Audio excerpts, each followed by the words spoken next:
Hello बच्चों, world history में आज का हमारा टॉपिक है लिबरलिज्म।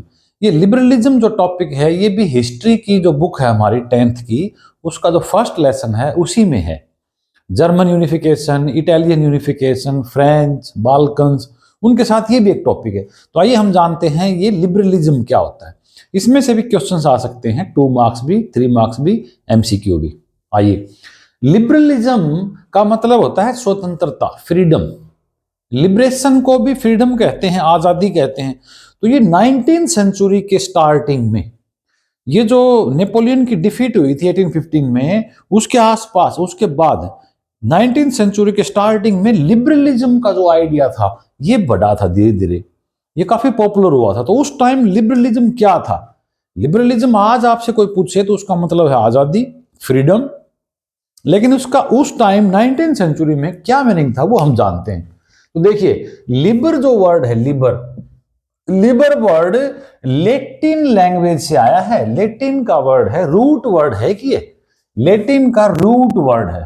रूट वर्ड होते हैं, लिबर से लिबरेशन बन जाता है, लिबरलिज्म, लिबरल। तो लिबर से वर्ड बनता है ना, इसलिए इसको रूट वर्ड कहते हैं। तो लिबर का मतलब है फ्री और लिबरेशन का मतलब फ्रीडम, आजादी। तो आजादी किस चीज की वो समझेंगे हम। 19th सेंचुरी में लिबरलिज्म किसके लिए स्टैंड करता था? तो सबसे पहले आता है न्यू मिडिल क्लास के लिए। जो न्यू मिडिल क्लास जनरेट हो गई थी 19th सेंचुरी में, उनके लिए लिबरलिज्म का मतलब क्या था?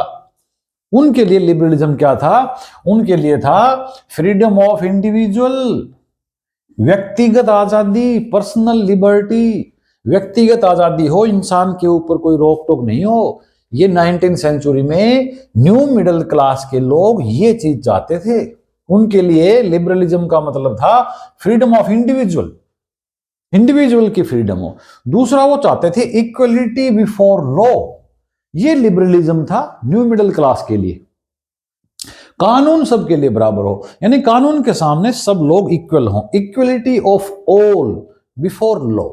कानून के सामने सभी लोग समान हों, तो फिर लिबरलिज्म है उनके लिए ये था। और क्या चाहते थे ये न्यू मिडिल क्लास के लिए? लिबरलिज्म क्या था? Government by consent. कॉन्सेंट का मतलब सहमति, आम सहमति से गवर्नमेंट बने, फोर्सफुली न बने। यानी कि डेमोक्रेसी हो, गवर्नमेंट बाय कॉन्सेंट, सहमति से, कॉन्सेंट से गवर्नमेंट चले। यही लिबरलिज्म था इनके लिए। लिबरलिज्म तो वैसे तो आजादी होता है, लेकिन न्यू मिडिल क्लास जो थी 19th सेंचुरी के स्टार्टिंग में, उनके लिए व्यक्तिगत आजादी, इंडिविजुअल फ्रीडम ही लिबरलिज्म था, इक्वलिटी बिफोर लॉ ही लिबरलिज्म था। और गवर्नमेंट है कॉन्सेंट बाय कॉन्सेंट, गवर्नमेंट हो तो सहमति से बने, जबरदस्ती न बने, ऑटोक्रेसी न हो, ये इनके लिए लिबरलिज्म था। फिर हमारी बुक में ये बता रखा है कि फ्रेंच रेवोल्यूशन के टाइम से ही, फ्रेंच रेवोल्यूशन हुई थी भी हम जानते हैं 1789 में। उस 1789 में फ्रेंच रेवोल्यूशन के बाद से ही ये लिबरलिज्म क्या होता था। Since French revolution, French revolution के टाइम से ही लिबरलिज्म क्या होती थी? ऑटोक्रेसी का अंत। ऑटोक्रेसी होती है भाई डिक्टेटरशिप, सिंगल पर्सन का जो राज होता है, रूल बाय सिंगल पर्सन, उसको ऑटोक्रेसी बोलते हैं।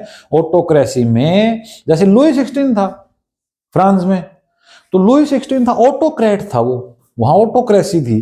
क्योंकि भाई एग्जीक्यूटिव, लेजिस्लेटिव, जुडिशरी, तीनों ही लुई 16 था। लुई 16 ही लॉ बनाता था, लुई 16 ही एग्जीक्यूट करवाता था, और लुई 16 ही जुडिशियल डिसीजन लेता था, सजा देना हो, पनिशमेंट देना हो, तो सब कुछ वो एक ही था। इसलिए ऑटोक्रेसी थी वो। तो ऑटोक्रेसी खत्म होगी तो लिबरलिज्म आएगा। ये फ्रेंच रेवोल्यूशन के बाद से लोग मानते थे कि लिबरलिज्म ये है। दूसरा क्या मानते थे? End of clerical privileges. Clerical होते हैं भाई जो पार्सन्स हैं, जो पुजारी हैं, चर्च के पुजारियों को क्लर्जी बोलते हैं। क्लैरिकल प्रिविलेज थे ना भाई, ये क्लर्जी थे, ये हमारे आते थे फर्स्ट एस्टेट में। First estate, second estate, third estate, 3 थे ये। फ्रांस में 3 प्रकार की सोसाइटी थी। तो इनको न तो कोई टैक्स देना पड़ता था, किसी प्रकार का भी टैक्स नहीं देते थे, बल्कि ये तो टैक्स लेते थे जन्म के आधार पर, बर्थ राइट था इनका। तो ये क्लैरिकल लोगों को, पार्सन्स को, क्लर्जीमैन्स को जो विशेष अधिकार थे, प्रिविलेजेस थे, वो खत्म हो। सब लोग इक्वल होने चाहिए। ये फ्रेंच रेवोल्यूशन के बाद से लिबरलिज्म का मतलब था ऑटोक्रेसी का अंत। और ये जो पार्सन्स हैं, पुजारी हैं चर्च के, क्लरिकल प्रिविलेज, उनके विशेष अधिकार वो खत्म हो, सब बराबर हो, टैक्स देंगे तो सारे देंगे। और क्या था, पार्लियामेंट्री गवर्नमेंट हो, रिप्रेजेंटेटिव गवर्नमेंट हो, थ्रू पार्लियामेंट, पार्लियामेंट बने, पूरे देश से इलेक्टेड होकर रिप्रेजेंटेटिव आए और उनके थ्रू गवर्नमेंट बने। ये फ्रेंच रेवोल्यूशन के बाद उभर के आया। तो लिबरलिज्म फ्रेंच रेवोल्यूशन के बाद क्या थी, कॉन्स्टिट्यूशन बने, पार्लियामेंट्री गवर्नमेंट बने, क्लरिकल प्रिविलेजेस हैं वो खत्म हो, ऑटोक्रेसी खत्म हो। ये चारों पॉइंट आपको याद रखने हैं। देखो, न्यू मिडिल क्लास के लिए 19th सेंचुरी में न्यू मिडिल क्लास के लिए लिबरलिज्म क्या था, फ्रीडम ऑफ इंडिविजुअल, व्यक्तिगत आजादी हो, ये लिबरलिज्म है। कानून के सामने सब बराबर हो, इक्वल हो, ये आजादी है, इसको लिबरलिज्म बोलते हैं। गवर्नमेंट बने वो कॉन्सेंट से बने, ये लिबरलिज्म है। किसके लिए, न्यू मिडिल क्लास के लिए। अब बात करते हैं फ्रेंच रेवोल्यूशन की। फ्रेंच रेवोल्यूशन के बाद से लिबरलिज्म किसके लिए स्टैंड करता था, ऑटोक्रेसी का अंत, क्लरिकल प्रिविलेज है ना, जो चर्च के पुजारी हैं, चर्च वालों के विशेष अधिकार थे वो खत्म हो, पार्लियामेंट्री गवर्नमेंट बने, डेमोक्रेसी बने और कॉन्स्टिट्यूशन बने, कॉन्स्टिट्यूशन से देश चले, ये लिबरलिज्म था। अब इधर आ जाओ।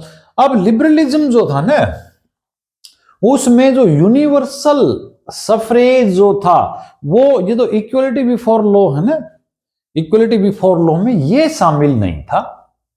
इक्वलिटी बिफोर लॉ का मतलब कानून सबके लिए बराबर है, लेकिन नहीं, रूल सबके लिए बराबर है, लेकिन नहीं थे, क्योंकि वोमेन और जो पुअर लोग थे ना, वो वोटिंग राइट नहीं करते थे। सफरेज क्या होता है, vote, voting right, voting right को सफरेज बोलते हैं, यूनिवर्सल सफरेज, यानी सब लोग जो भी अडल्ट हैं वो सारे वोटिंग करेंगे।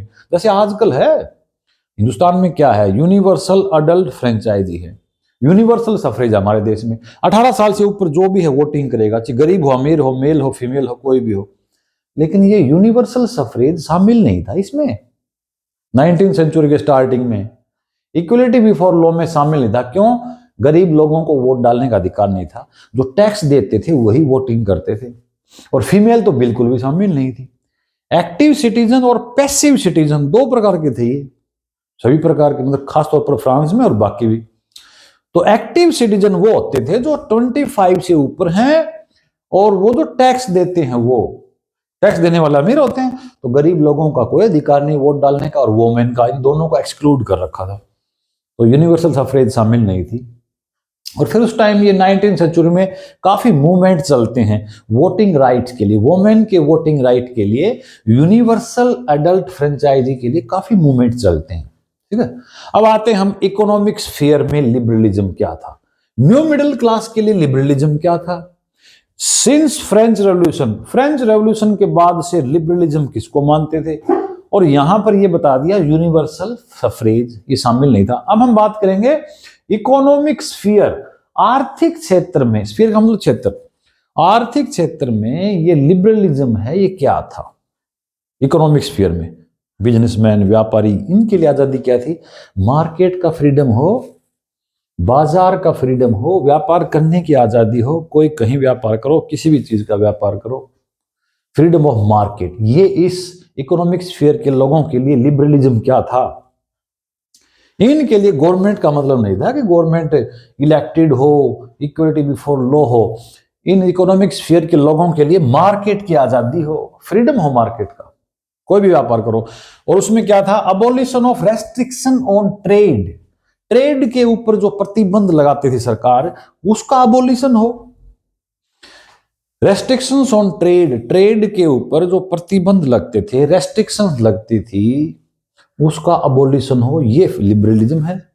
अगर ट्रेड पे कोई रेस्ट्रिक्शन नहीं होगा तो ये आजाद है, ये लिबरलिज्म है। अगर मार्केट का फ्रीडम है तो ये लिबरलिज्म है इकोनॉमिक स्फीयर में। ठीक है, तो अब जर्मन कॉन्फेडरेशन का एग्जाम्पल दे रखा है। फिर ऐसी आजादी थी नहीं, जर्मन कॉन्फेडरेशन था ना, 39 स्टेट थे जर्मनी में जो नेपोलियन ने बनाए थे, 39 स्टेट। तो इन 39 स्टेट्स का क्या सिस्टम था, इन 39 स्टेट्स में अपनी अपनी तो करेंसी थी। एक ही जर्मन स्पीकिंग एरिया, उसमें 39 करेंसी थी, 39 लोगों की अपनी अपनी, और ये वेट सबका अलग होता था, मेजरमेंट सबका अलग होता था। भी जैसे एक फ्रैंकफर्ट जगह है, एक बर्लिन है जर्मनी में ही, जर्मन स्पीकिंग एरिया में ही, एक न्यूरेमबर्ग है। अलग अलग जगह पे आप 1 मीटर कपड़ा लोगे ना, 1 मीटर कपड़ा लोगे तो अलग अलग मिलेगा। न्यूरेमबर्ग में अलग, वहां देखो इसको एली बोलते थे। एली जो मेजरमेंट था, जर्मनी में 1 मीटर के लिए एली बोलते थे लगभग। मेजरमेंट का स्टैंडर्ड मेजरमेंट ये था। लेकिन एक एली कपड़ा आप बर्लिन में लेंगे तो इतना, 1 मीटर कपड़ा आप फ्रैंकफर्ट में लेंगे तो इतना, कम ज्यादा। तो ये यूनिवर्सल नहीं हुआ ना, यूनिफॉर्म नहीं हुआ, यूनिफॉर्म स्टैंडर्ड नहीं हुआ। तो अलग करेंसी थी सबकी, 39 स्टेट्स की अलग वेट था, अलग मेजर था। 11 कस्टम बैरियर्स थे, 11 कस्टम बैरियर थे जर्मन कॉन्फेडरेशन में, only Germany, German speaking area में 39 स्टेट्स में 11 कस्टम बैरियर। और एक कस्टम बैरियर को जब एक व्यापारी पार करता था, कस्टम बैरियर आते इंटरनल देश के अंदर ही, तो 5% टैक्स लगता था हर बैरियर पर। 55% हो गया ना, 55%। तो 5%, 5% ईच बैरियर पे टैक्स देना पड़ता था व्यापारियों को। कितना खतरनाक था ये। तो इन सब से आजादी चाहते थे ये इकोनॉमिक स्फीयर के लोग, मार्केट की आजादी हो, रेस्ट्रिक्शंस है ना ट्रेड पे, गुड्स और सर्विसेज का जो आदान प्रदान है, मूवमेंट है, उस पर रोक न लगे। कोई सामान कहीं ले जाओ, कपड़े बेचो, सामान बेचो। और यहाँ पर सिस्टम अलग था, 11 कस्टम बैरियर्स थे, 5% हर बैरियर पे टैक्स देना पड़ता था। करेंसी अलग भी हो तो कितना दिक्कत आती है। मान लो यहाँ से, दिल्ली से हम आगरा जा रहे हैं, आगरा में अलग नोट ले रहे हैं बस वाला। आगरा से लखनऊ जा रहे हो तो लखनऊ में आपको दूसरा नोट देना पड़ता है, अलग अलग करेंसी। अब हिंदुस्तान में तुम कुछ भी खरीदो, पटना में खरीदो कोई चीज, उसी 100 के नोट से अहमदाबाद में सामान खरीद लो, उसी 100 के नोट से बेंगलोर में, उसी 100 के नोट से गुवाहाटी में, कोई फर्क नहीं है, सब जगह चलेगा। तो ऐसी करेंसी थी नहीं। फिर क्या हुआ, फिर बनी जोलवरेन। जोलवरेन नाम का एक कस्टम यूनियन बनाया 1834 में। और ये जो 39 स्टेट्स में ये पर्सिया था ना, इस पर्सिया ने ही बनवाया था ये जोलवरेन। जोलवरेन वाला क्वेश्चन अलग से आता है, ये 2 मार्क्स 3 मार्क्स में हर बार आता है एग्जाम में। जोलवरेन जो था वो कस्टम यूनियन था, इन सब कस्टम बैरियर को खत्म कर दिया इसने। ये जोलवरेन कब बना, 1834 में। और किसने बनवाया, ये पर्सिया ने बनवाया। पर्सिया के इनिशिएटिव से जोलवरेन नाम के इंस्टीट्यूट बना, ऑर्गेनाइजेशन बना, ये कस्टम यूनियन था। इसने क्या किया, इसने जो बैरियर्स थे ना, कस्टम बैरियर्स, कस्टम ड्यूटी जहां लगती थी, वो सारे खत्म कर दिए। ठीक है, तो व्यापारियों को बड़ा आराम मिला, रिलैक्स मिला। और इसने जो करेंसी थी वो भी बहुत कम कर दी, 2 करेंसी बच गई। 30 से भी ज्यादा करेंसी थी, 37 कहते हैं थे। लेकिन ये सारी कम करके 2 ही करेंसी छोड़ दी बस इन्होंने, 2 करेंसी रह गई थी, 30 से भी ज्यादा थी। तो ये था हमारा आज का टॉपिक, लिबरलिज्म। लिबरलिज्म का मीनिंग है वो होता है फ्री। न्यू मिडिल क्लास के लिए लिबरलिज्म कुछ और था, फ्रेंच रेवोल्यूशन के बाद से उसका मीनिंग कुछ और था। और लिबरलिज्म का मीनिंग इकोनॉमिक स्फीयर में कुछ और था। फिर जोलवरेन बना और जोलवरेन ने थोड़ा रिलैक्स किया, और जोलवरेन बनने से जर्मन यूनिफिकेशन की तरफ एक स्टेप बढ़ा था ये भी, क्योंकि एक करेंसी होने से, एक सिस्टम होने से देश जुड़ता तो है ही। ठीक है, तो ये हमारा आज का टॉपिक। अगले वीडियो में फिर मिलेंगे। Thanks for watching.